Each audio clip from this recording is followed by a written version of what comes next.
This is a collaboration between the People's School and Harry Bridges School of Labor.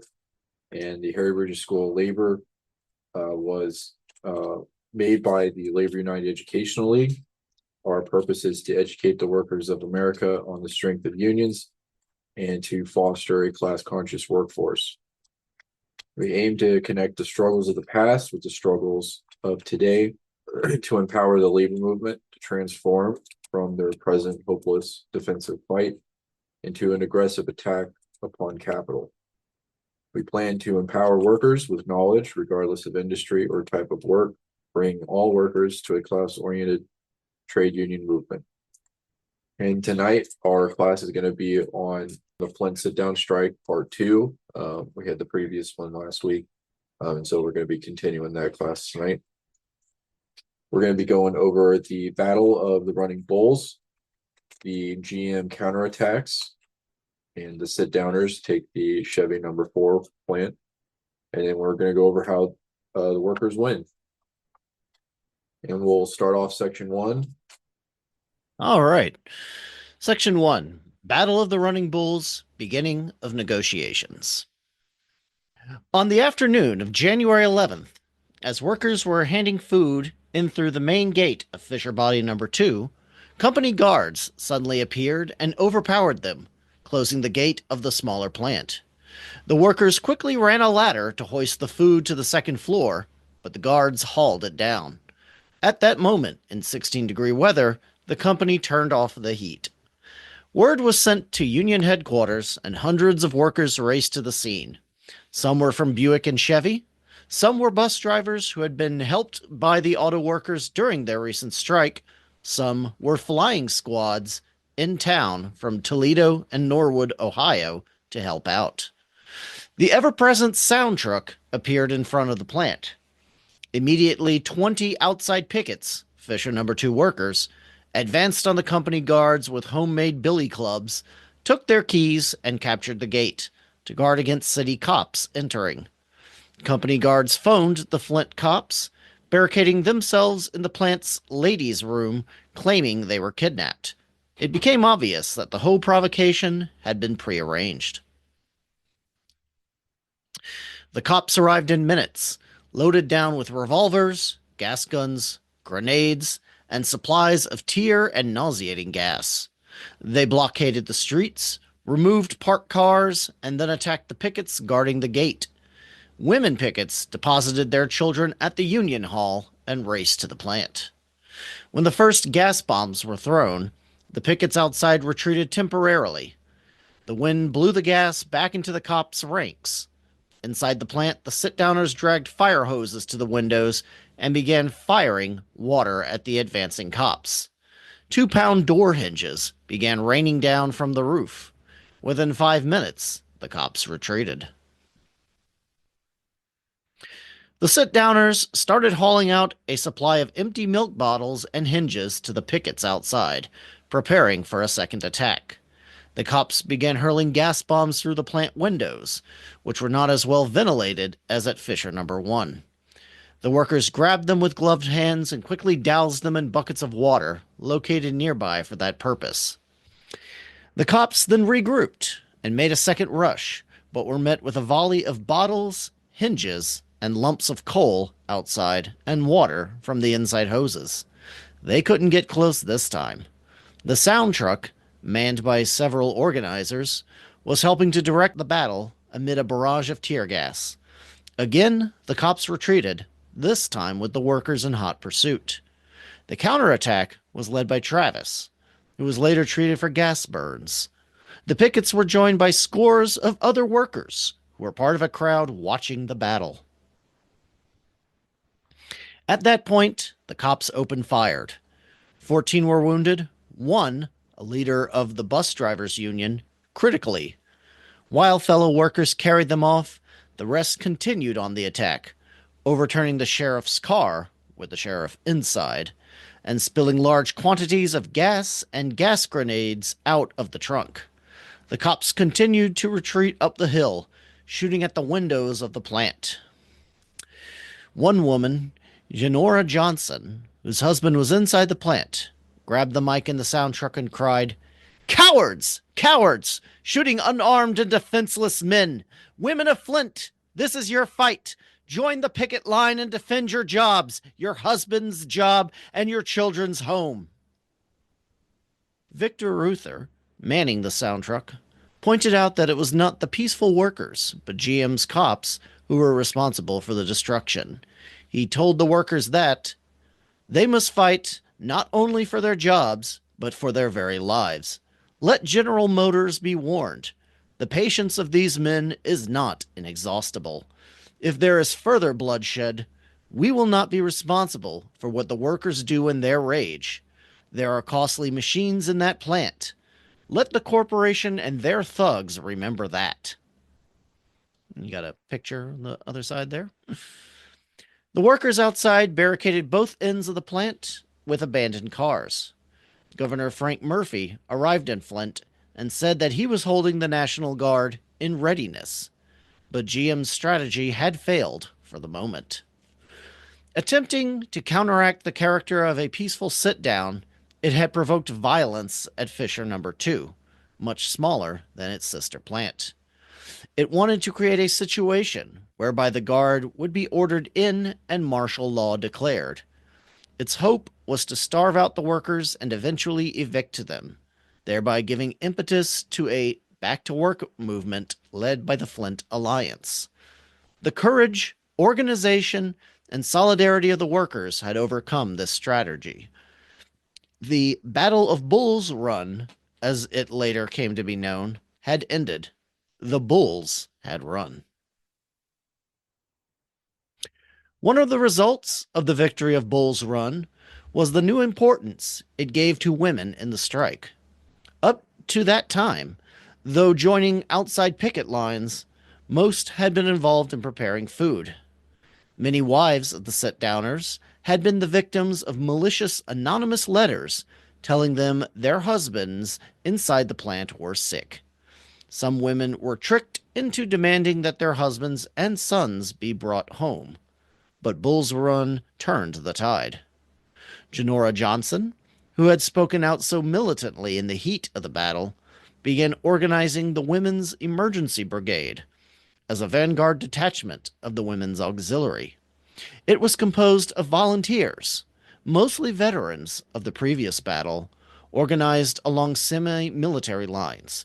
Squad captains, usually those with phones and cars, were leaders of groups of women whom they were expected to round up for any emergency on a moment's notice and transport to the scene of action. One failure to respond meant suspension from the brigade. With the help of the CIO's Philip Murray, an end was being sought to the glass industry strike, which would enable Chrysler and Ford production to shoot back up. This would put pressure on GM, where production had sunk from 50,000 to 1,500 cars per week. The union took the offensive. CIO President Lewis launched a broadside against the corporation, demanding an investigation of its ownership. He pledged full CIO support until the auto workers won their strike, realizing the noticeable effect it was having on the steel organizing campaign. Flying squads of organizers were signing up thousands of steelworkers into the CIO's Steelworkers Organizing Committee. On January 13, Murphy called both sides into conference, and 2 days later, GM agreed to a truce. National bargaining would begin on the 18th, solely with the UAW on all 8 issues. 17 struck plants would remain closed pending a settlement. There would be no discrimination against any worker because of union membership. Neither side could break off negotiations for at least 15 days. The sit-downers would evacuate the plants before the 18th, but GM would not remove tools, dies, or any material from any of the struck plants. The key issue was that the UAW would be the sole bargaining agent. The rank-and-file sit-downers didn't like the smell of it. Although GM had finally been forced to sign something, prior to that, the corporation said they would not even negotiate unless the plants were evacuated first, and had always maintained that the UAW only represented a small minority. Travis and the Flint leadership had not been involved in the negotiations leading to this agreement and didn't like it either. They felt it put GM on the offensive again, since with every passing day in the 15-day period, there would be increasing pressure on the union to accept less and less of what it wanted before GM would be able to break off negotiations. For the rank and file, it was difficult to accept a truce rather than a definite victory and outright union recognition. Nevertheless, plans were made for Fisher number 1 and 2 to march out in a body on Sunday, January 17th, after a special chicken dinner inside. Everything was cleaned up. The workers had their bags packed, and Fisher number 1 was about ready to parade to the buses that would take them to number 2 for a mass demonstration when the hitch came. Bill Lawrence, a United Press reporter, happened to hand Henry Cross a press release which he had taken from George Boyson's desk and asked for the union's comment. The release, scheduled for issuance after the evacuation of the plants, announced that GM had agreed to meet with the Flint Alliance on Tuesday to discuss representation and recognition by the company.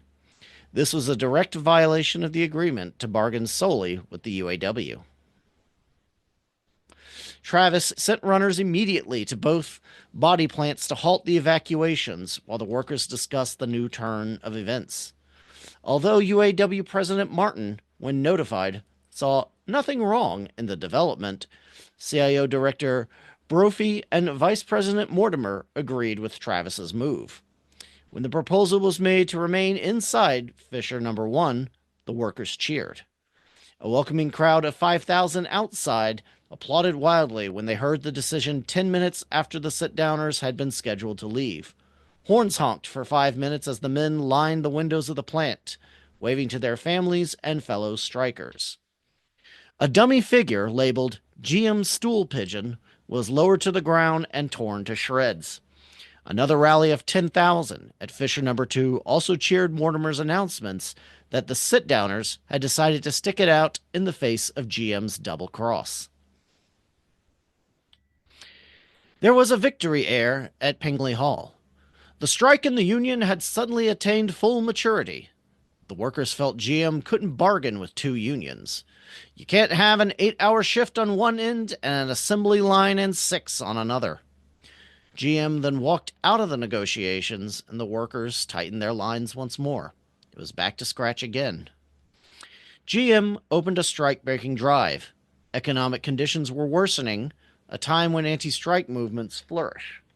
While the UAW was fighting to relieve these hardships by getting relief for its members, and was signing up new members all the time, the corporation launched its drive. It had announced that 79% of its workers had voted to return to work. Since GM was very concerned about its workers, it would make work for them and get them off welfare. On the 25th, the union responded with a strike in the Oakland plant, one of the few places where actual assembly work was taking place. And with that, we'll go to discussion. Yeah, just say this is the lack of retaliation on that was because of the strength in numbers. It really kept that the way this strike was organized.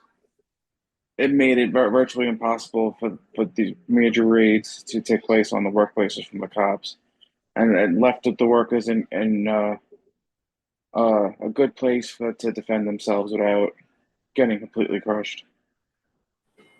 I find it interesting how the boss uses divide and conquer. Perfect example.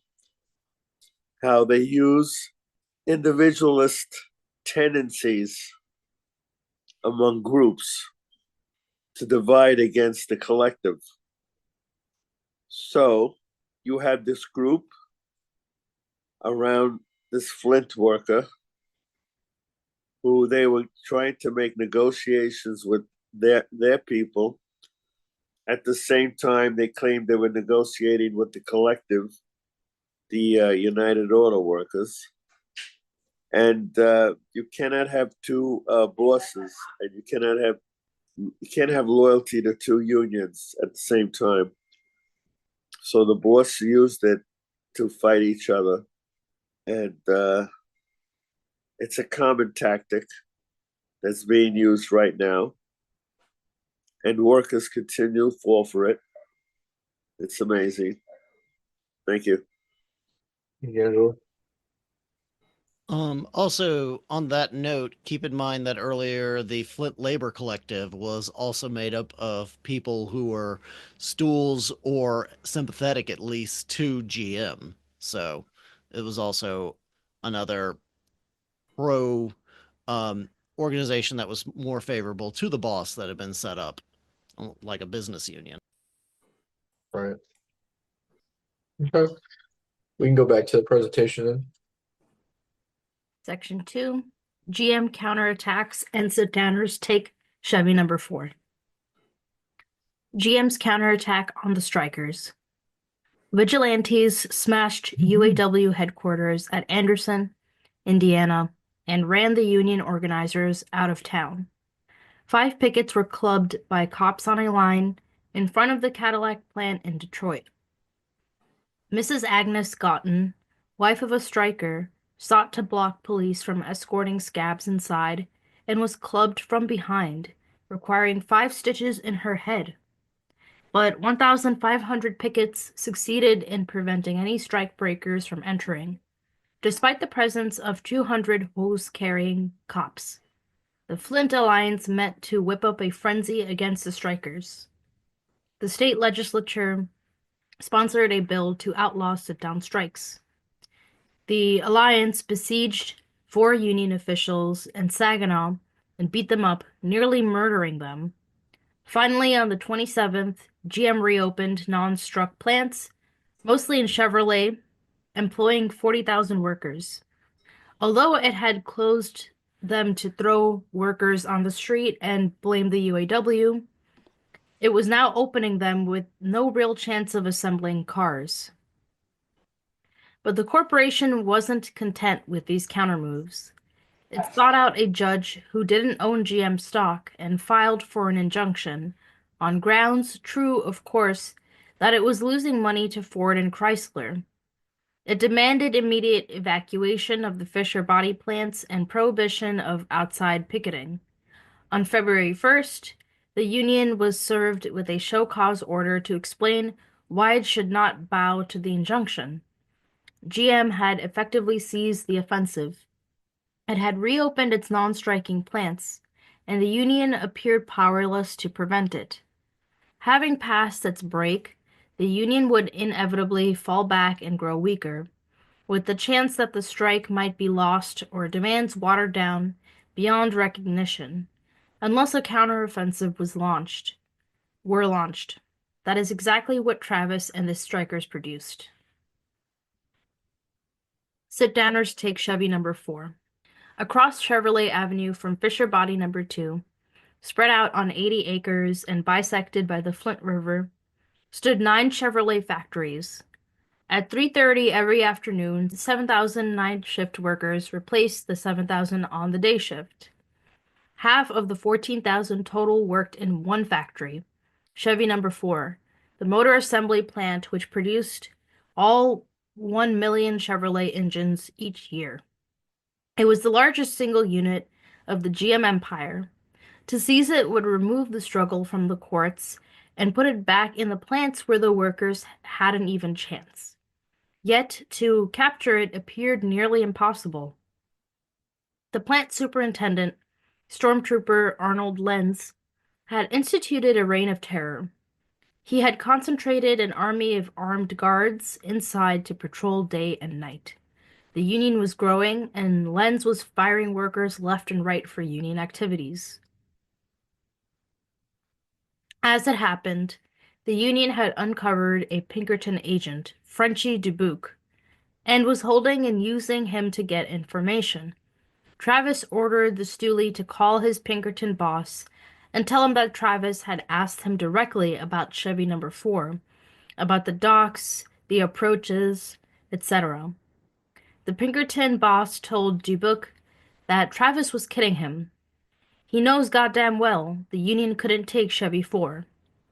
Travis now established in his own mind that GM was confident the union would not be so foolhardy as to try to sit down in number 4. Lenz fired 3 more men for union activities on Friday, January 29th. Travis called a Chevrolet membership meeting for Sunday night, and 1,500 workers responded.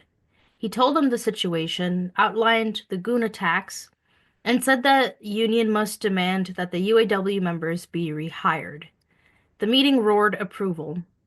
He then told the workers to keep your eyes open and you'll know what to do. The meeting was adjourned, but 150 stewards and organizers were told to remain. Travis, Krause, and Roy Ruther went into a nearby darkened room, lighted only by a candle. The 3-man committee selected 30 of the most trusted, sending the rest home with the directions: secret orders, follow the man who takes the lead. The 30 who remained were told that exactly 3:20 the next afternoon there would be a sit-down at Chevy number 9. Those in Chevy plants number 4 and 6 were told to sit tight and remain at work.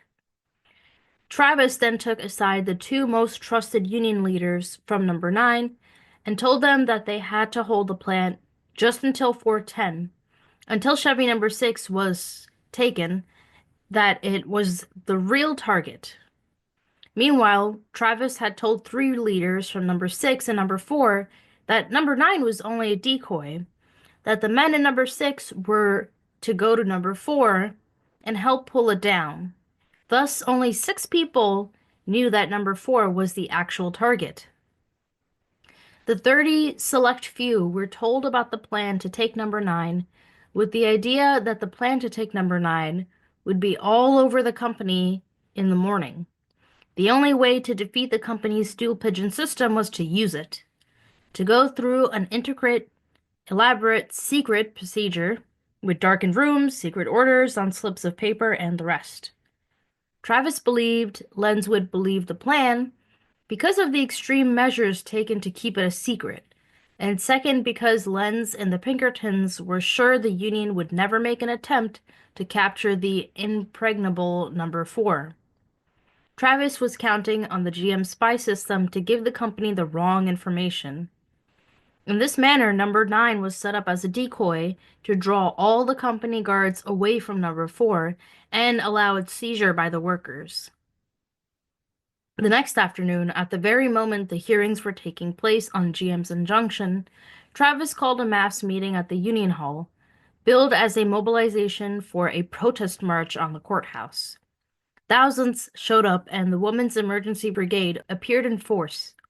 Meanwhile, the Union sound truck circled the city, surrounded by Union guards, and finally, through devious routes, at 3:05 came to rest facing numbers 9 and 6.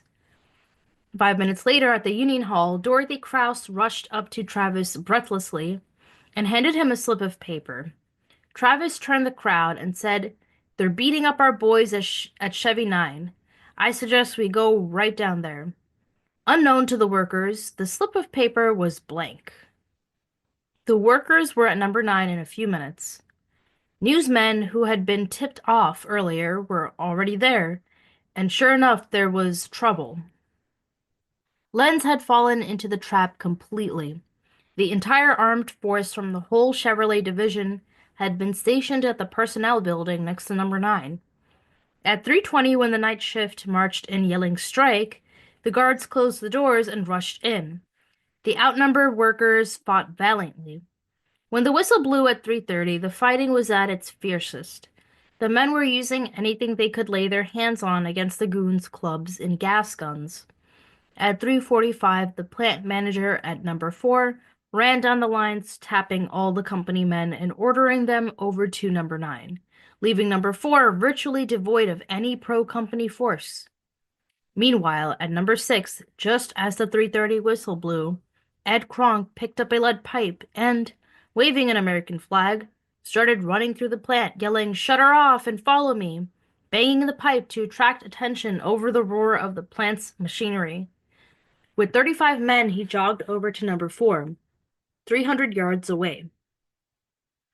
Kermit Johnson waiting at the door of number 4 to tell him he had failed to get a strike started. The plan had been fouled up. Kronk then turned back to number 6 for reinforcements.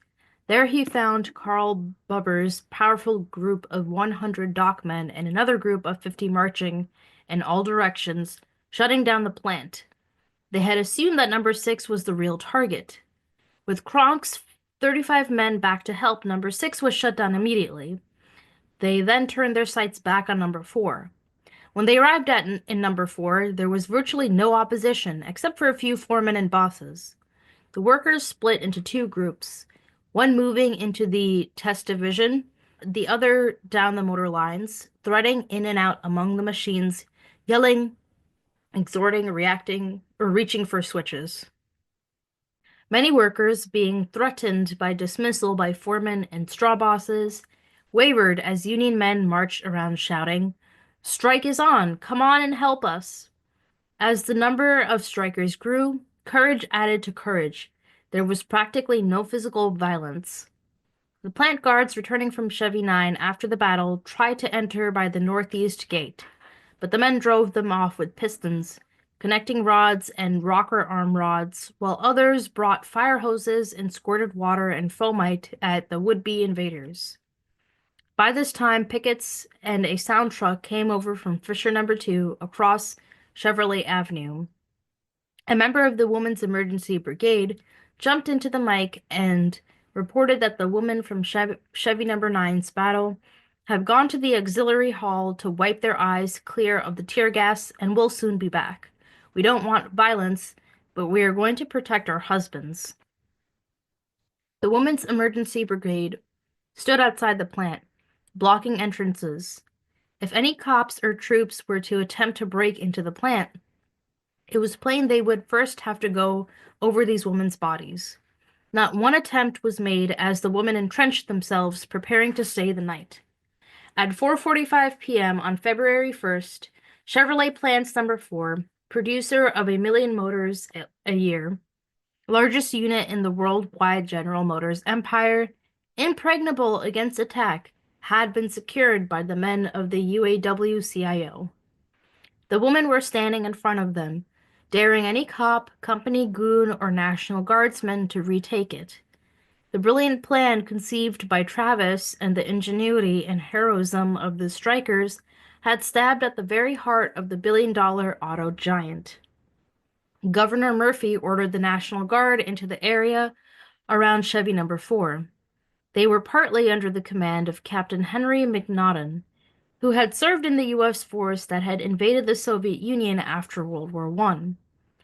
The troops took possession of all streets and approaches, isolating both the Chevy plant and Fisher body number 2 across the street. Ritual martial law was declared. Guards with fixed bayonets surrounded number 4. 8 machine guns and 35 millimeter howitzers were mounted on the hill overlooking both plants. Tear gas was held in reserve. No one was allowed into the plants, which effectively shut off the food supply. Fisher number 2 was completely sealed off from both union contact and from visits by the strikers' families. An injunction signed by Judge Gladola on February 2nd ordered the workers to abandon the plants or face ejection in 24 hours. The writ also forbade street picketing. The Women's Emergency Brigade was forced out of the area. Then the heat was shut off in the 2 plants.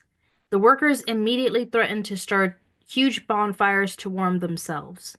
On went the heat. Next, the lights were shut. Again, the workers warned that every one of the 3,000 men now inside would light a torch of waste paper in order to see. On went the lights. On February 3rd, the National Guard was forced to lift the food ban under dire threats of damage inside the plants. This war of nerves was too much for GM. With hundreds of millions of dollars worth of machinery at stake, on February 4th, it agreed to resume negotiations. By agreeing to talk while the workers remained in possession of the plants, the corporation was making a fundamental concession. Earlier, it had refused to negotiate unless the plants were evacuated. And with that, we'll go to our next round of comments and questions. Well, it's an incredible story. My question is this perhaps one reason why a lot of American industry was outsourced? This in and of itself, I'm sure it played in the back of the minds, but the general idea that workers in basic industry can control the means of productions if they put their power to it definitely is part of the reason why a lot of the production was shifted overseas. But of course, a lot of the plant closures and whatnot was automation as well. But I just want to say a couple of things. You know, it was amazing the strategy that was used to take Chevy plant number 4. They used the company's stool pigeon system against them, which is something that it's hard. I don't really think was done before that, and I can't think of off the top of my head. Um, I can't think off the top of my head of how it's been used since. But the way they essentially suckered the bosses to fortify the plant they weren't trying to take, and then they took the big plant that gave them all the leverage they needed to win was huge. But I just wanted to notice, you know, a few names that keep coming up throughout this um, presentation. You know, of course, you had Linda Mortimer, who was originally the lead organizer in Flint, Bob Travis, Henry Krause. These were all members of the CPUSA at the time, and these were the main people in charge of the strike and running the scenes on the strike. So the communists played a central role in this major win for the working class in the U.S., and it's something we can't forget. And of course, Henry Krause, not only was he a member of the Communist Party, but his wife uh, was the leader of the Women's Emergency Brigade. She was the organizer behind it, and she ran the food prep, and she herself was a union chef in a nearby hotel. And of course, you can't forget how central the women role of women played in the strike. None of these major wins, even though it was mostly male workers, were even possible without the way the women's auxiliary and the wives of the strikers, without the role they played. They were in many ways uh, more pivotal than some of the workers themselves. Thank you. Go ahead, Angelo. Yeah, I'm listening to this story. This is the hidden history of heroes. These are all heroes. These are people that we don't hear about anymore. How Marx said it so clearly. He said, the traditions and the mores, the laws, are those of the ruling class. They prevent any history, traditions to be told. Imagine if the schools taught this, really taught this, and presented this. Imagine what kind of people would go vote when they get to vote. Think about it. They wouldn't be voting for a clown with pink hair or orange hair. Think about it. They would be voting for somebody who stands up for their interest. So, again, these were communists. This is what a communist is. They were men and women, not just men. They were not on the internet, on a computer, like a cartoon on a horse. They were real life people fighting for workers. What a difference between the definition of what communists are and how some people are trying to change that definition of what communists are today. I find it scary. Thank you. Yeah, I'm interested to know if there's any resources we can read that went into the actual planning of this, in terms of the build up, uh, how they form these auxiliaries, what sort of plans and strategies and meetings do they have to have before this event was possible? Because while it's fun and interesting to read about the actual battle itself. I think it's also important to be able to understand like what sort of plan do we have to do, because these things don't happen spontaneously. I'm assuming it took months of planning and probably rehearsals as well. So I'm just interested to see if there's any resources that we can learn about those things. Thank you. Well, you'd be surprised. Yeah, the Flint Sit-Down Strike was probably the most spontaneous strike in the organizing drive of the CIO. Of, cour- of course, there was some planning and whatnot beforehand, but if you were here last week for the first part of this class, uh, this was a spontaneous reaction to GM trying to trying to load train cars outside of Fisher Body number 2 and move production to a plant that was did not have any organized workers in it. And essentially the workers started when they reported to work on their break, held a meeting at the union hall, and when they came back from their break, they took over the plant. There was not a lot of planning that went ahead into this ahead of time. Um, of course, once that spontaneous action took place, we saw who the true leaders of the working class were, and they led it to be more sustainable and be a long term to the success that it ended up being. And that's why we can't rely on the spontaneousness of the masses, but when that spontaneity occurs, we need to be there to lead it to where it's supposed to go, because if we're not, it'll die out. But there's a couple pamphlets that we used for this on the Flint Sit-Down Strike. And of course, Philip Foner's History of the American Labor Movement.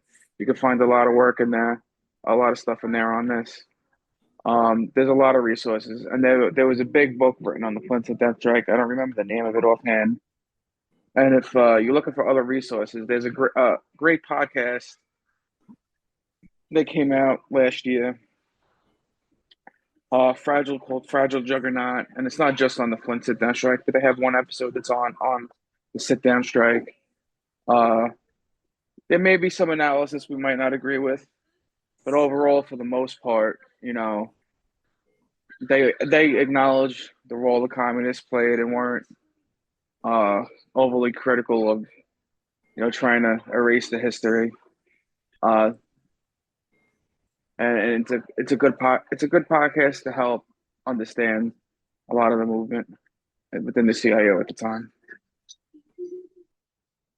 That's a common theme in a lot of organizing and preparing for strikes is you don't know exactly how it's going to go, how it's going to play out, what the workers are going to need to do, what strategy and tactics you're going to employ during the strike, but you prepare beforehand and put yourself into position to take advantage of the situation, whatever comes up.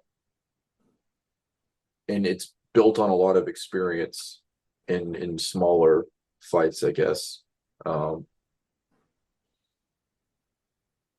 That's what differentiates the labor movement from other types of movements today, is that there is a structured organization that is there with people who do have experience and have been in previous struggles, who can employ their experience during a confrontation.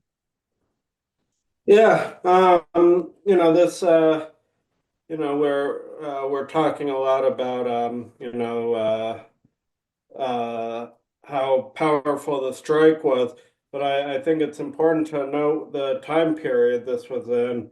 This was in the time period where there were quite a few attempts by fascists and Nazis in America to overthrow the government. I'm talking about, the business plot of 1933. You had Huey Long was, he was getting popular in this time period. You said that Father Coughlin was supporting the strike breakers, right? So, to me, it seems like this strike was even more pivotal than just, your any run-of-the-mill strike. This one seems to be striking at the heart of fascist rise in America. Another thing to keep in mind, a little bit of a callback to last week's class. The leadership of the UAW was not ready to go out when they went out. They wanted to delay any strike. They knew a strike was going to come. They weren't. The leadership was not prepared. It was the leadership of the UAW at the time was a very conservative leadership that was put in place purposely by John L. Lewis, in an attempt to control the organizing from the top down, which they did with SWAC, which they were not able to do. That's just another thing to keep in mind here. And yeah, of course, the amount of fascist aggression that was attempted to be levied upon this strike through the Flint Alliance and Father Coughlin. We can't forget the Black Legion's involvement here, which was a more extreme version, which was a split from the KKK, and they were more extreme than the regular KKK. Something to remember. And the way the workers, through solidarity, were able to stick together and fight it out. And we'll see in the next section how they won and what they won. It's a great story. And I just want to, last week we had a few people talk about how inspiring last week's class was. I hope with what you've seen so far, you're even more inspired this week, because this is where the real meat and potatoes of the strike and how the workers won, really comes to fruition. And if we had half the ingenuity they had then, now, with the labor laws that are much, even as they've been chipped away at, are much more favorable to the workers now, imagine where we would be. Thank you. Okay. We can go on to the last section. Okay. Section 3, the workers win. Negotiations resume. On February 7th, CIO President John Lewis joined the talks in Detroit, along with Mortimer and attorney Lee Pressman. Mortimer replaced UAW President Martin, who had been sent on tour to prevent him from fouling up the negotiations. The union reduced its, quote, recognition demand to one of sole bargaining agent in the 20 struck plants, which included the key ones and agents for its members only in the rest. The tension continued to mount. The sheriff read the injunction order to the sit-downers, demanding they leave the plants. After the workers refused, he asked Murphy for aid in ousting them and arresting their leaders. By now, Fisher number 1, free from guard patrol, 2 miles from the besieged plants, had 3,000 men on the inside. Murphy kept holding off, hoping he could get an agreement and maintain an untarnished image. But the company forces would not let him rest easily. City officials continued to recruit vigilantes. By February 8th, there existed an armed force of 4,000 National Guardsmen, 1,000 deputized vigilantes, the Flint Cops, and the Flint Alliance, all ready to move. The Michigan Sheriff's Association offered 1,300 additional deputies. The vigilantes were being put through, quote, dress rehearsals by the sheriff and city officials. Plans were discussed about how to oust the strikers. The question arose among the union strategists of what to do in case of a full-scale attack. Initially, when the Guard had surrounded the 2 plants, Walter Reuther, future UAW president, argued for the workers not to resist the Guards actively, but to sprawl out on the floors and force the troops to carry them bodily out of the plant. Robert Travis then responded that the workers need to be prepared to fight. He stated, "We fought the cops, we fought the company thugs, and we can fight the National Guard too, the way we did in Toledo. No one challenged this strategy." The workers inside both Fisher body plants sent a telegram to Governor Murphy to warn him against putting the National Guard in action. Quote, "The police of the city of Flint belong to General Motors. The sheriff of Genesee County belongs to General Motors. The judges of Genesee County belong to General Motors. It remains to be seen whether the governor of the state also belongs to General Motors. Governor, we have decided to stay in the plant. We have no illusions about the sacrifices which this decision will entail. We fully expect that if a violent effort is made to oust us, many of us will be killed. We take this means of making it known to our wives, to our children, to the people of the state of Michigan and the country, that if this result follows from the attempt to eject us, you are the one who must be held responsible for our deaths. That was the answer of the strikers inside. Outside, the preparations were no less militant. Travis had requested mass assistance for a possible showdown. Locals in his Toledo home base immediately began sending 500 to 1,000 men ready to remain in Flint at least an entire week. Autolite and other plants shut down because so many workers had left their jobs to go to the aid of their brothers and sisters in Flint. Cars were streaming in from all over Michigan. Thousands of workers were pouring over the roads leading from Detroit to the embattled workers. 10,000 came from that city's Dodge and Chrysler plants alone. Kelsey Hayes had to shut its doors because its workers were marching to Fisher Body, and 20,000 of Flint's own had begun amassing at the two body plants. Chevy number 4 had been captured after the injunction had been issued and therefore was not included in the ouster order. Governor Murphy had reached the end of his rope. On the evening of February 10th, he brought the injunction order to Lewis Hotel room to tell them it would be served to oust the sit-downers. Lewis replied that if that happened, he would march straight to the plant and go inside to face the guard alongside the workers. With tens of thousands of workers in Flint surrounding the plants and refusing to surrender, with the heat and light at Chevy 4 turned off on February 9th and 10th, and nearly 5,000 sit-downers prepared to fight to the death. On February 11th, the 44th day of the sit-down, General Motors gave up. It signed a contract with the UAW recognizing the union as sole bargaining agent in the 20 struck plants and for all its members in the other plants, and agreed not to deal with any other group for at least 6 months. The union felt confident and was later proved correct that this was enough time to assure an overwhelming UAW majority in the GM plant. All union members were to be rehired and would suffer no discrimination because of union activity. Union buttons, a real organizing tool at that time, were permitted to be worn inside the plants. Formerly, workers had been fired on the spot for pinning one on. The injunctions were dropped. Negotiations would begin in 5 days on wages and working conditions. GM immediately raised wages 5 cents an hour in the hope of taking the play away from the union.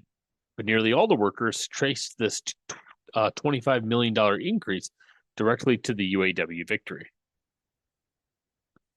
After much debate in all the plants, the sit-downers approved the agreement. At 5 p.m. on February 11th, the whistle sounded full blast and the evacuation of Fisher Body number 1 began. The thousands waiting outside cheered as Bud Simons headed up the line of workers coming out under a huge sign bearing the declaration, "Victory is ours." All the strikers carried bundles of belongings on their backs. Waves of deafening cheers resounded as entire families leaped at the men, marching like a conquering army. Lines formed and the 2-mile parade to the other plants began.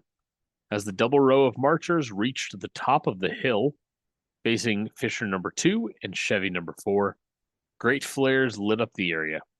Confetti poured down and the huge gates of number 4 opened. When Fisher number 2 had emptied, the cheering and noise exceeded all bounds of hearing. The thousands sang Solidarity Forever as they surged into 3rd Avenue, a human flood headed for the center of the city. They had made Flint a union town. And with that, we'll go to our final round of questions and comments. Yeah, it's really amazing how something like this is never mentioned in general school textbooks. It was always usually mentioned of, oh, well, the 20s was a time of prosperity for everyone. And then suddenly the numbers crashed in the place. And then it was a bad time for all. And then suddenly the World War II kind of turned everything around. No, never any mention of anything like this ever. And I really wonder, if this is known to more people, what really would be people's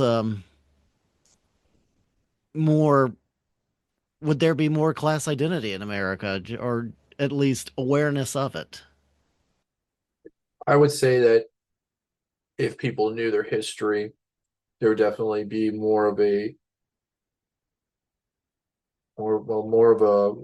an understanding of class for sure.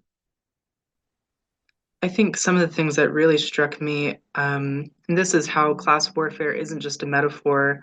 There are moments like this where it truly is war. The military is called in to crush the working class efforts to improve our own lives. Also, I think the choice of strike leaders to defend the plant with, potentially violent means to fight for their plant, that's very impressive. In most actions or protests that I've been a part of in recent years, it seems like the game plan is just, okay, we're all going to go in the building, a couple people are going to get arrested, and then we're going to go home. It'll be cool. And we're not going to achieve our goals. Whereas this, they were ready to fight to the death to get what they needed and to achieve their goals. And I just have to give my utmost respect to those workers and say how inspired I am by their strength and courage. There was also if they didn't get a raise, if they got a wage cut, if their quality of life was not improved, if the threat of losing their job happened, I mean, there's a very real chance that people would lose everything, lose their whole livelihoods, die even. And so it brings you to a situation where you have to understand that if you don't act, your very way of life is going to come to an end. That's something that a lot of people don't necessarily see today. What I think is important for us to try and impress upon people is it's not just a fight for a raise. It's not just a fight for minor conveniences in a contract. It's a defense of not only your dignity as a person, but of your whole community, of the quality of life for everyone around you. And in this situation, as well, there's other aspects to this where if the workers don't get raises, well, then the small businesses aren't going to have workers who can buy things from them. And so it involves the entire community in this. It's not just the greedy workers in the factory wanting a raise. This is the lifeblood of a lot of these towns and communities. So that's something that is people try and say that the workers are greedy today, but that's something that is important for us to try and get across to people, is that this is connected to everyone. Everyone is affected by this, especially in these big plants, and it benefits not just the workers there, but all of the community members and businesses around them, for them to get the best wage possible. On the, if we learned about this, the class aspect, we can't forget the role McCarthyism played on eliminating communists and other militants from the labor movement. How, I went, the last break, I went through 10 names that were communists that were organized in strike. Lee Pressman, the lawyer that they mentioned, represented the UAW, was also a member of the Communist Party, and was, purged with the McCarthy, with the Red Scare purges in 1948 within the CIO as well. And he was also a leader of the Progressive Party, and an advisor of Henry Wallace's 1948 campaign. But if we learned about this, it talks about it's not the greedy workers and talks about the effects on small business. How many times now do you see when workers go out on strike and workers are organizing? Other workers and maybe even some small business owners and petty bourgeoisie in general mock them and say, "Hey, yeah, fight, go for the high wage. I'll just replace you with a machine." Not really understanding that the workers' fight is their fight. If the workers don't win, everybody loses, with the exception of the big bosses, the bourgeoisie. It's something to remember. And I just want to see how this strike and this success has held ramifications throughout the labor movement. Even it was felt even immediately because not long after the strike was won, John L. Lewis, the president of the CIO at the time, then turned around and went to U.S. Steel, with the Steelworkers Organizing Committee, or SWAC, and used the success of the Flint Sit-Down Strike to successfully negotiate the first union contract and had U.S. Steel recognize the Steelworkers Organizing Committee at the time as a sole representative of the steelworkers in their plants without a strike. Because the workers were ready to go out on strike there too. And he said, "Look, you saw what happened in Flint. Do you want that here?" And he was able to leverage that to get a contract without a strike. So this strike had huge ramifications for the labor movement, not just for the workers in the auto industry. It affected the workers throughout mass production at the time as well. And it started a chain reaction where there was a lot of sit-down strikes at this time. And they weren't all as successful as Flint, but without Flint, the CIO drive at the time would not have been anywhere near as successful as it was. I just had one question. Would anyone be able to say what maybe might have been the international reaction to the Flint Sit-Down Strike? I don't know of really any publication internationally that wrote about this. That's a good question.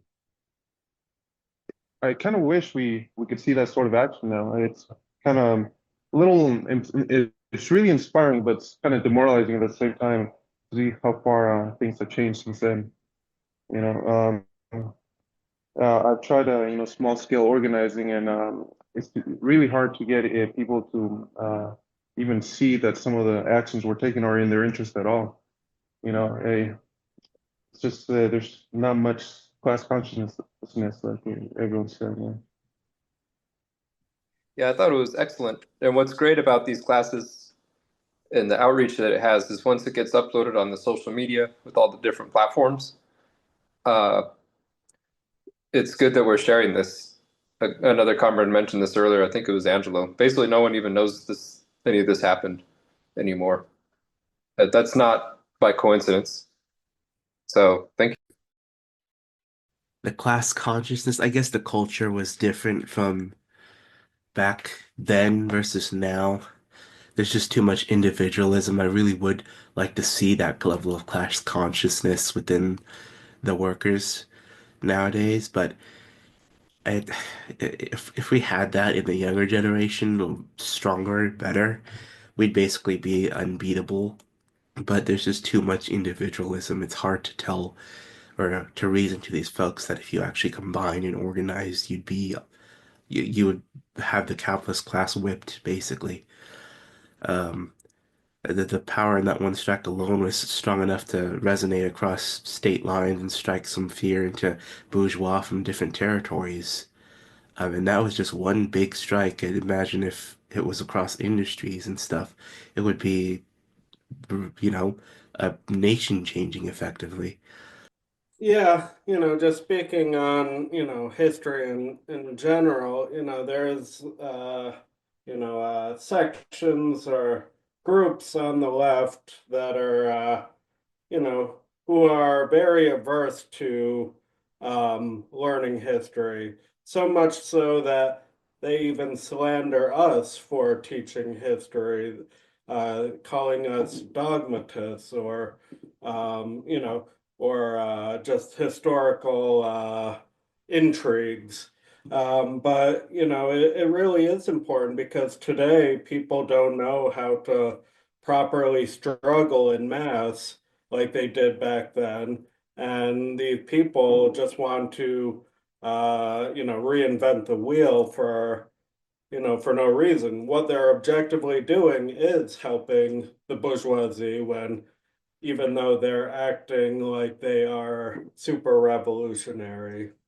So I very much agree that learning history is one of the most important things that we can do.